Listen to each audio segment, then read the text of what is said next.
Hey guys, it's Daniel, a licensed therapist.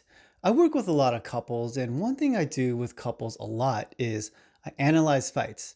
Just like real fighters have to look at their fights and see what they did wrong, that's what I do with my clients. I go through every single interaction and see what they could have done better because there are these little moments that if we choose another behavior, that can drastically change the outcome. So come take a glimpse into what I do as a pro. And to do that, we're going to look at this scene from the movie Marriage Story, starring Adam Driver and Scarlett Johansson. Let's get into it.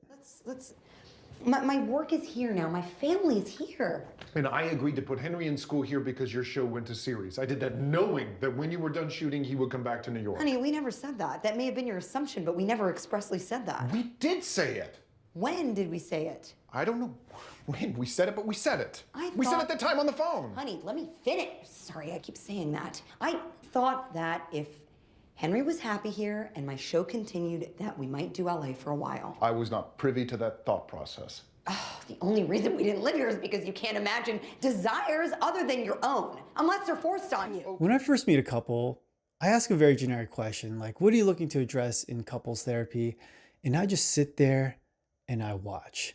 One, I'm looking for some kind of communication pattern. And secondly, I'm assessing the individual. I want to see who's invested in the relationship, what's their level of commitment, and who has more to give. So 40 seconds in, it's pretty clear to me that Scarlett is that person that has more to give. She's trying her best, and she knows and understands that this is a very tricky subject, and there's a lot of triggers and patterns when it comes to this subject.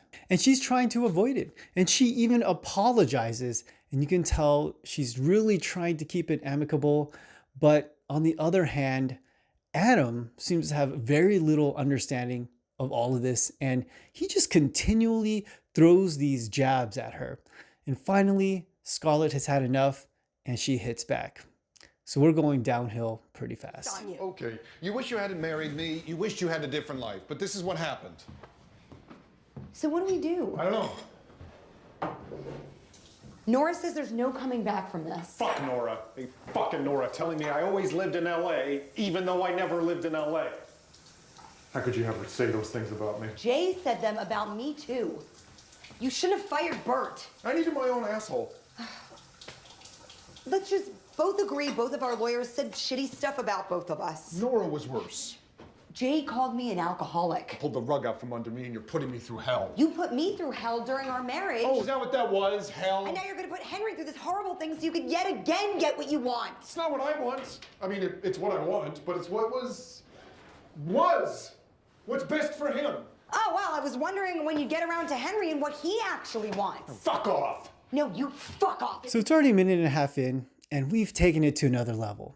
Another one. That was pretty fast, and we have to understand something about human communication. There's actually two forms of communication going on right now.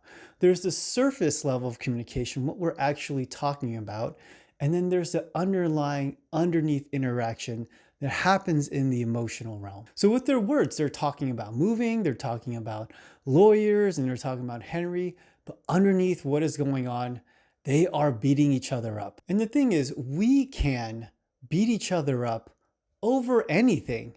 I get a lot of couples and they say, you know, we fight about the smallest, most trivial things, and they feel almost stupid that they're fighting about it, but they're not actually fighting about that thing. What actually happening is they're having this emotional exchange, and what they're actually talking about is irrelevant. And ideally, I think we all know that we'd be able to talk about something, have the surface level exchange without hurting each other in the emotional exchange. And up until this last exchange of curses that they had, I would say that it's relatively at a stable level and they are at least attempting to solve the problem. But when you curse someone like that, we're not even talking about the topic anymore.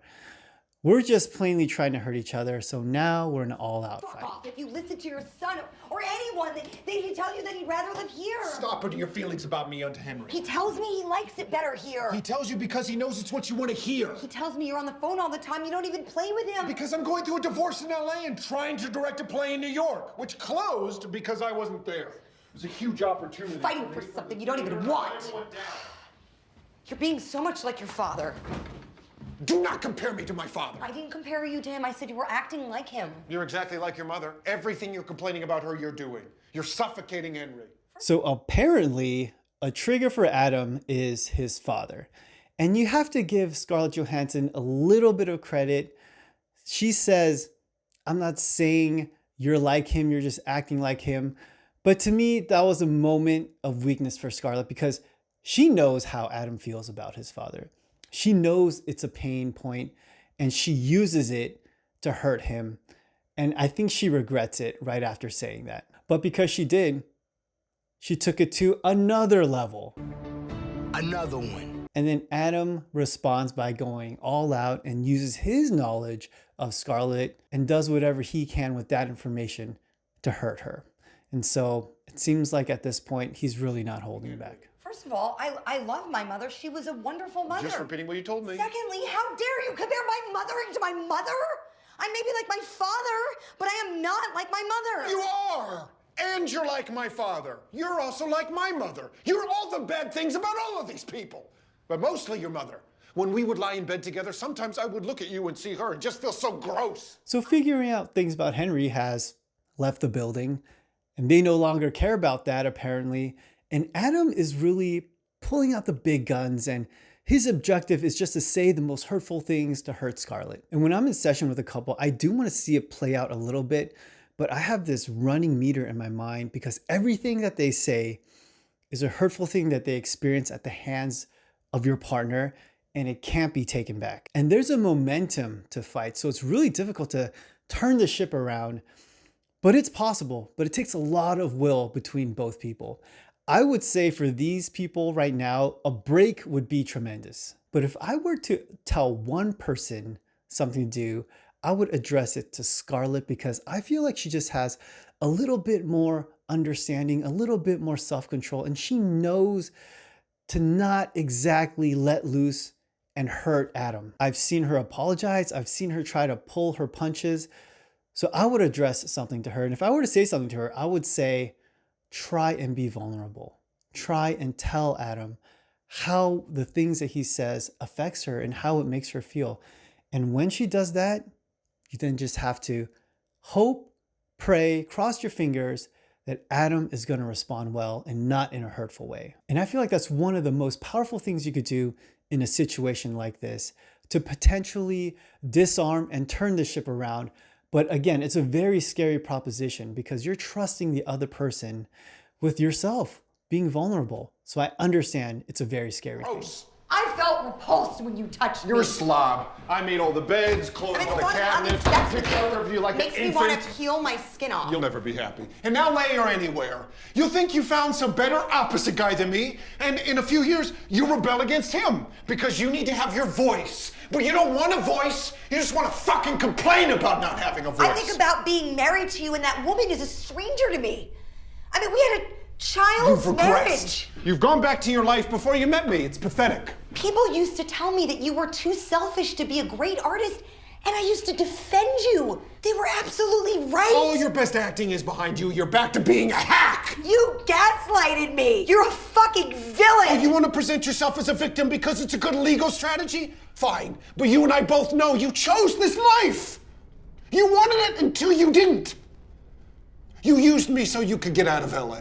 Okay, so Adam is showing a little bit of vulnerability. So it's been escalating and escalating. And then he had this moment where he said, you used me. And I know it could look like an accusation and blame, but I, as a therapist, would actually interpret that as a moment of vulnerability and him sharing about his experience. And I feel like if he packaged that differently, he could actually draw Scarlett in and connect with her. And that's what we're looking for right now. We're looking for some kind of connection. If he's able to take down the anger, and if he's able to say how he felt, like, I felt hurt, I felt alone, I felt unimportant, that would give a window for Scarlett to respond to those feelings. Just like I would have asked Scarlett to do that earlier. And if she was able to respond well, then we're headed in the right direction. And this is one of these little moments where someone could take advantage and do something different to dramatically, like I said, change the trajectory of the fight. So I believe Adam was being vulnerable, although he was doing it pretty poorly. Let's see if Scarlett can respond well to this. I didn't use you. You did, and then you blamed me for it. You always made me aware of what I was doing wrong, how I was falling short. Life with you was joyless. What, so then you had to go and fuck someone You else? shouldn't be upset that I fucked her. You should be upset that I had a laugh with her. Do you love her? No, but she didn't hate me. You hated me. You hated me. You fucked somebody we worked with. You stopped having sex with me in the last year. I never cheated on you. That was cheating on me. But there's so much I could have done. I was a director in my 20s who came from nothing and was suddenly on the cover of fucking Time Out New York. I was hot shit and I wanted to fuck everybody and I didn't. And I loved you and I didn't want to lose you. But I'm in my 20s and I didn't want to lose that too and I kind of did. And you wanted so much, so fast. I didn't even want to get married. Fuck it! There's so much I didn't do. I know most people are probably looking at this fight and saying it's going horribly, but as a therapist, I've seen a lot of fights in session and I'm thinking, you know, I think we might be getting somewhere with this. I do feel like Adam, again, is being vulnerable and it's an opportunity for Scarlett to validate him. And if she's able to do that, that would be incredibly connecting. But seeing as how it got here, I would say there's probably very little hope of that. Sure, Scarlett has done some good stuff, but overall she's been pretty defensive. And if you are vulnerable and you open up and someone responds with defensiveness, you're gonna clam right back up. It's like pouring gasoline on the fire. Oh, thanks for that. You're welcome. I can't believe I have to know you forever. Oh, you're fucking insane. And you're fucking winning! Are you kidding me?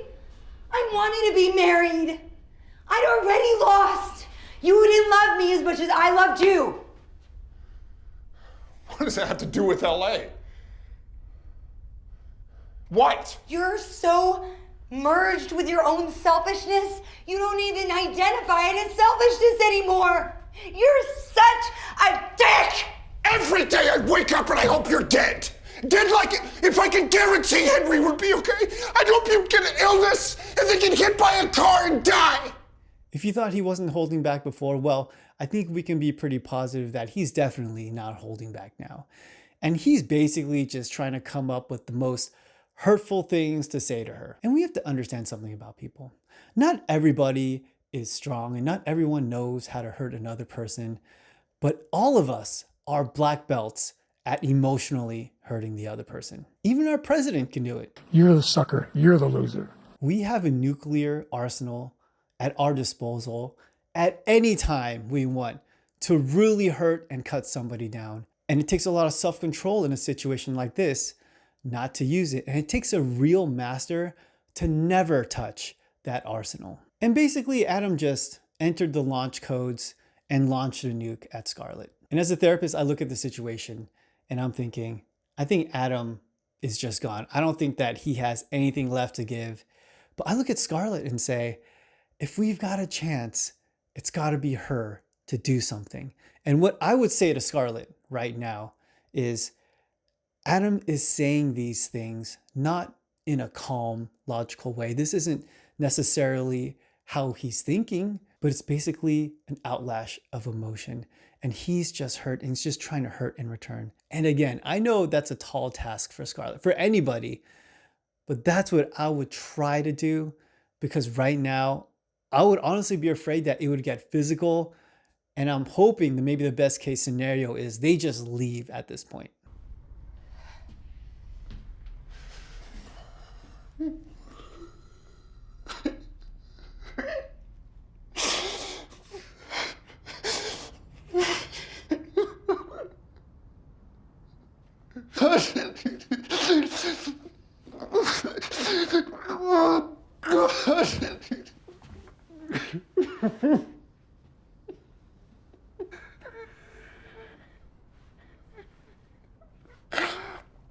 I'm sorry.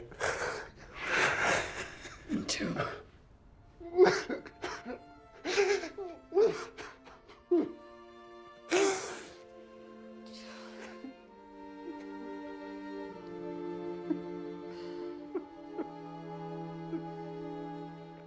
wow, that's surprising.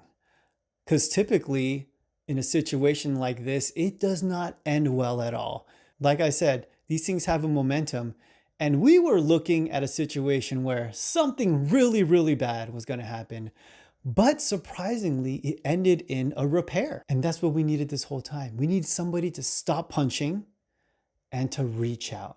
And that's what Adam did. Adam was doing his absolute best to hurt Scarlett, but at some point he broke down and said those words, "I'm sorry." And that must have been very difficult at the time. So I give Adam a lot of credit for that. But it takes two to tango. When apology is said, the person needs to accept it. And Scarlett, amazingly, to her credit, accepts it. And she reaches back out to Adam. And then we have a good repair. And so it ended well. But I look at this whole situation and I'm thinking, this could have all been avoided. And I'm looking at each person here, and they're probably very hurt, very raw, and probably very regretful for the things that they said to hurt the other person. And it's sad that it took all of that to get Adam to say, "I'm sorry." Whereas I feel like if he just did that at the very beginning, Scarlett was the type of person that would have accepted that and appreciated that. And we wouldn't have even been here. We could have avoided the whole thing. And that is the goal of conflict resolution and one of the main goals of marriages and relationships. Well, that's my analysis of this fight, guys. I hope you found it helpful. If you did and you like this type of content, please consider liking and subscribing. And if you have anything you want me to react to get my professional opinion on, just leave it in the comments down there. I would appreciate a link if you have one. And thanks for watching, guys. I'll see you next time.